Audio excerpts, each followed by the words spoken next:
Welcome to Mark D. Maker. My name is Mark Taylor, and today we're going to be working on the owl wings. We're going to carve them up and get them ready for detailing. So come on over to the workbench. Let's get started. This is the progress on the owl. Sanded with a random orbital sander.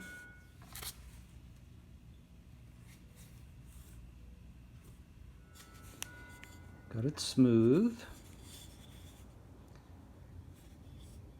Use the study reference to figure out where the beak was and the eyes.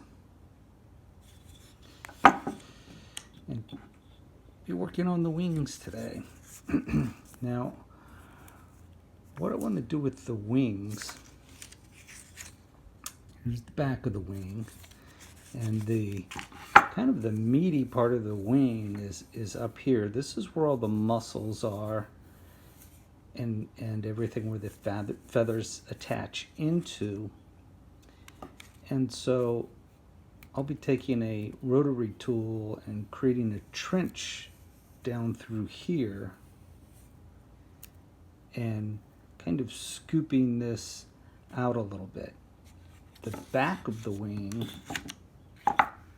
once again, this is going to be the thickest part, is going to taper in a rounded fashion down to this line. You can see how the wing arches down, how this is kind of the high spot, and everything falls away. That's what I'm trying for, this arch, this curve.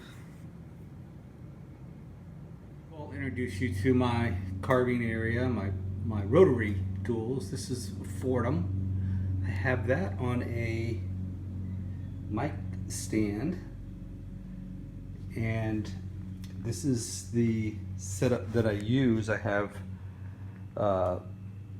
shop vac here, taped right to the arm of the captain's chair, kind of, or director's chair. That's what I'm trying to say. Director's chair there. Got my Dremel, knife, mask. I'll sit down here so I can show you. There's the sign I did for Jerry Owens. There's the second one in the works.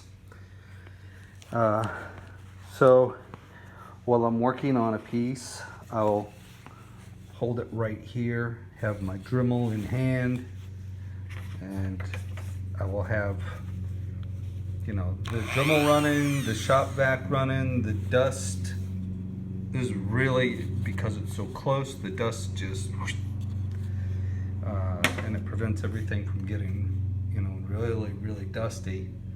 Of course, I'm wearing the mask. Always protect your lungs. And that's how I do it every time I use a rotary tool.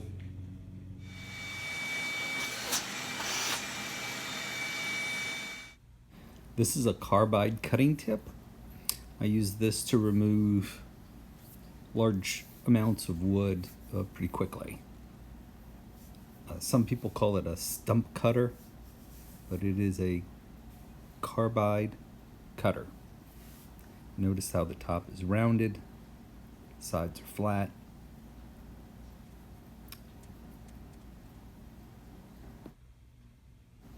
All right, let's get to cutting some wood. Please forgive me for the camera angle here. It's not such a great angle. I was relying on a little tabletop tripod for my camera, and recently got a better tripod that's more universal, so my angles will get better with my shots.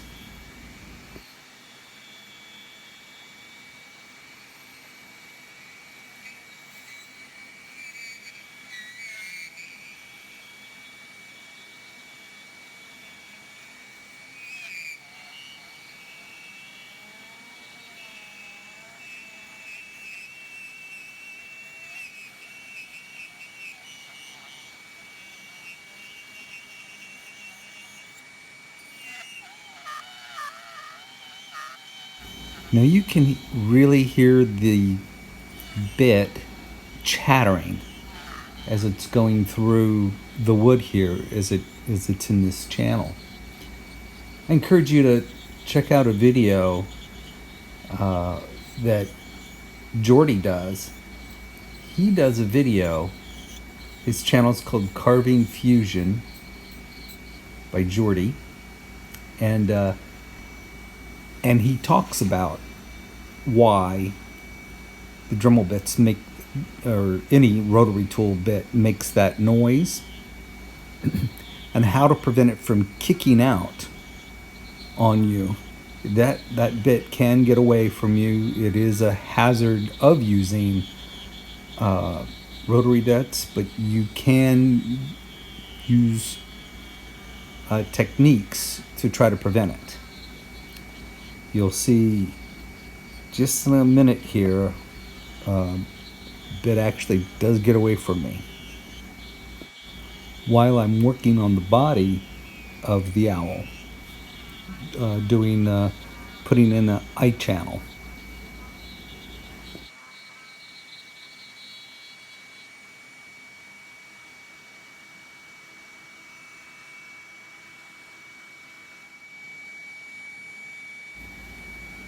Alright, so I'm using a carbide cutter here, and I'm taking away the excess wood here so the beak becomes more pronounced.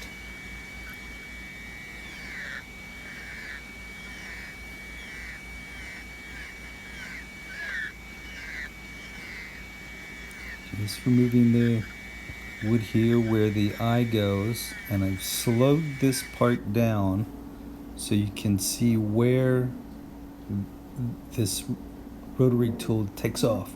Wow, right there. Didn't get me, but came close.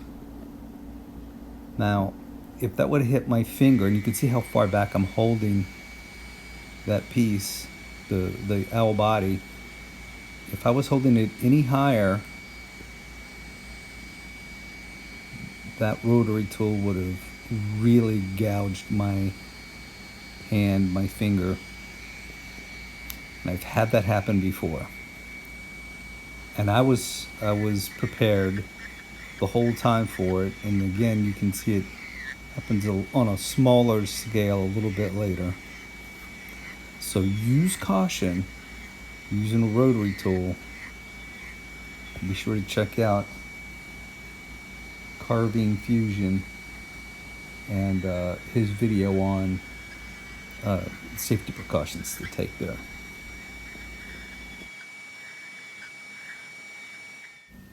Here I'm just cleaning up the little fuzzies with a piece of sandpaper so you can better see the eye channels that I carved out with that carbide cutter.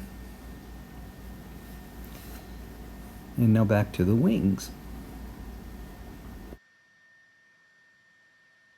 Oh, I'm so excited. I just got this in the mail. This is a Blue Jay kit.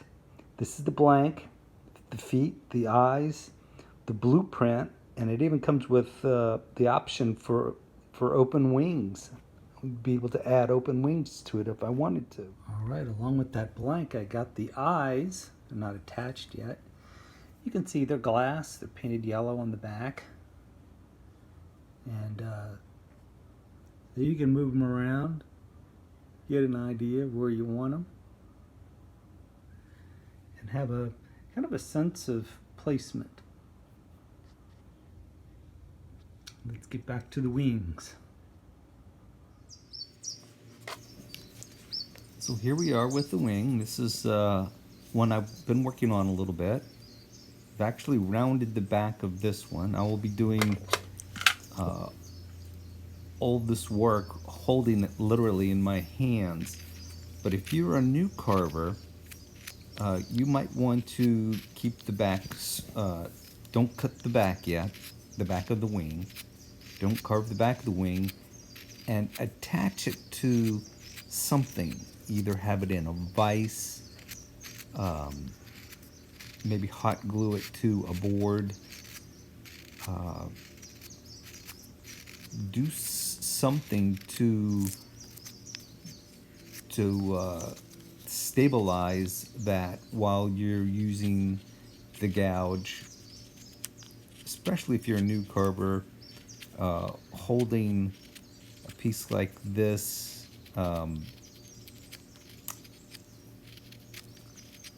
you'd probably be better off having it more stabilized.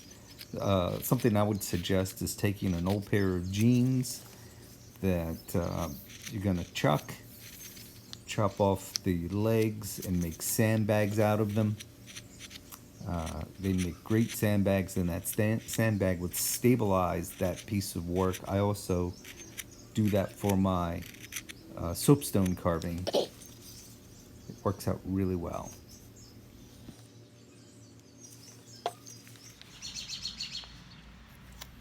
Here I found a couple of high spots on the outside curvature of the wing.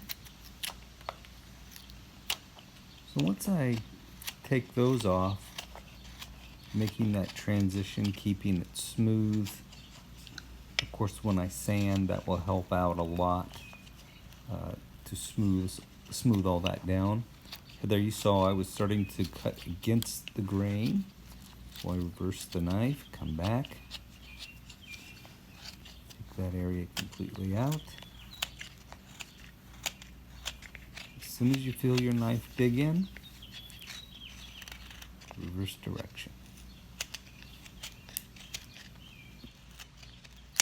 Now if you listen real careful right here, you can hear the sound of the wood.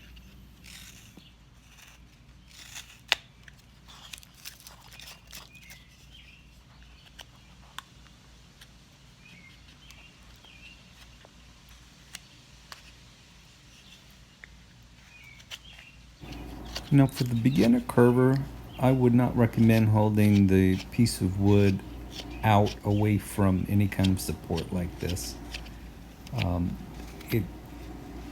My elbow on my hand holding the piece of wood is locked tight against my body, and you can see still how much it's moving. I'm really gripping that piece of wood hard, and doing that will fatigue you really quick. By bracing that piece of wood that you're carving on something, you'll have less tension, less stress in your hands, and you won't get as tired as quickly. I'm simply trying to get it out there for a better shot on the camera so you can see it. So what we're trying to do is make the ends of the feather as thin as possible, and it will give the illusion that the whole wing is fairly thin. The center of the wing can be quite thick, but if you taper the ends of the wing, where the feathers are, very thin, and it moves thicker as you go towards the center of the wing, it gives the illusion that it's very thin.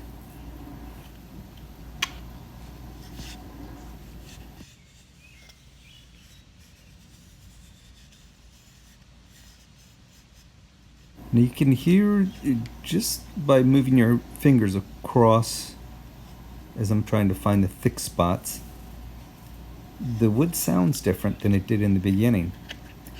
The thinner it gets, the more it resonates, the more sound it makes. It becomes a louder piece of wood. Same principles to, I guess, violin making. You get that wood thin so it vibrates and resonates sound. And you'll hear when I start putting a gouge to this, as it thins out, the wood gets louder. So these are all things to pay attention to. The feel, the sound, definitely the grain. It can consume your mind, and almost like a meditation. It involves all your senses.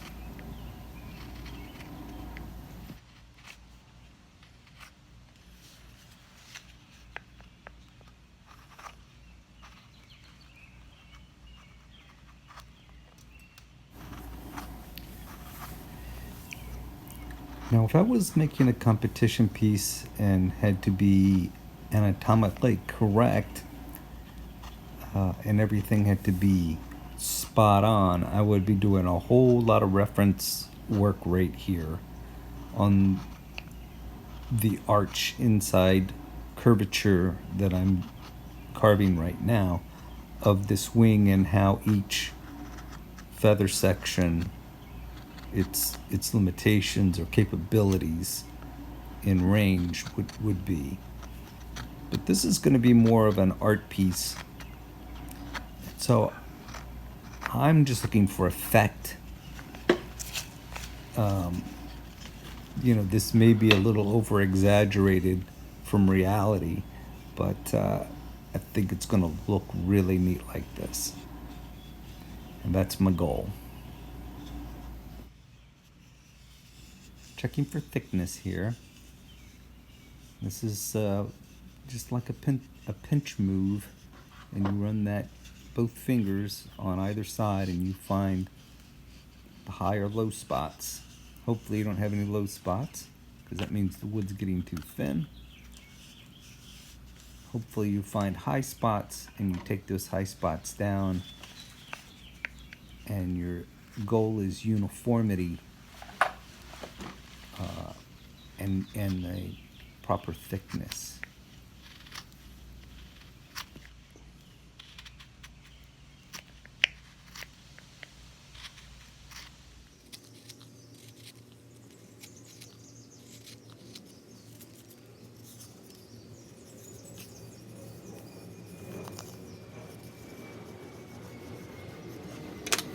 So here I'm removing a high spot from the outside of the wing, which is of course easier than on the inside. The inside you have a gouge, and on the outside a straight knife. The thing about the outside is you want to maintain that sweeping curve, but it's certainly easier on the outside of that rounded curve to thin out the wood than it is on the inside.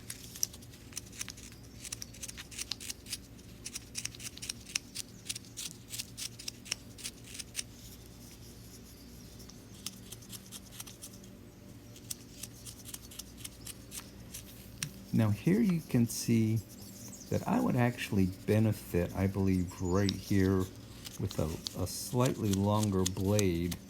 The longest blade I have is 1.5 inches. A 2-inch blade would have reached a little further,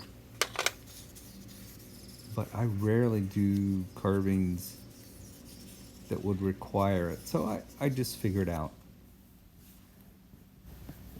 So here I'm going to take a random orbital sander and sand down the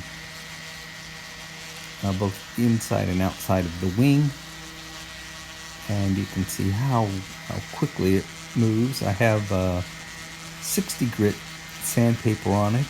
It's been used fairly well, and you can see there's a couple low spots there, so I'll use the edge. I won't let it gouge or dig in too much, but I am using both the flat, and I'll tip it up on the edge and use the leading edge inside the wing here to help smooth out the most concave part.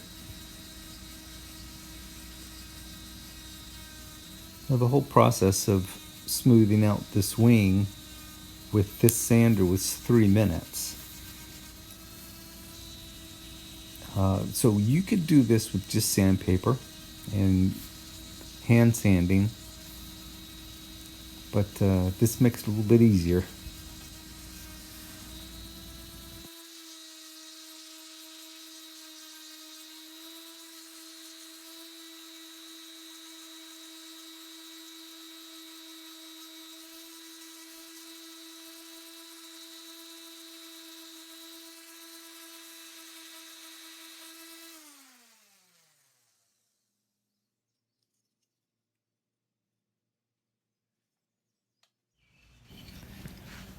All right, so this is the other wing, and I just wanted to take this opportunity to show that on the outside edge,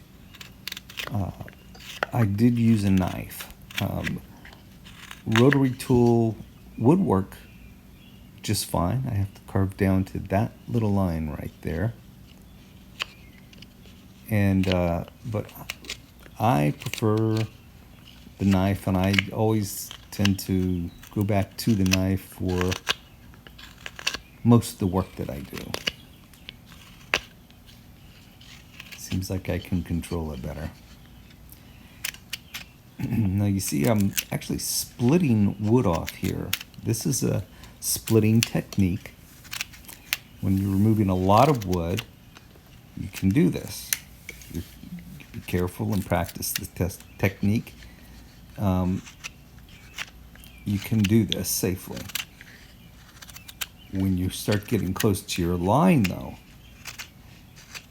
that's when you start coming from the other side. You start working with the grain, because, like you say, you know, it can be unpredictable when you're splitting the wood out. So you get close to your cut lines, that's when you switch, and it makes a nice clean cut, and you'll be happier. Be sure to join me next time when we'll have both wings smoothed out. We'll start detailing the wings and the owl body. We'll start doing what we call landscaping. So please like, share, subscribe, and I'll see you next time.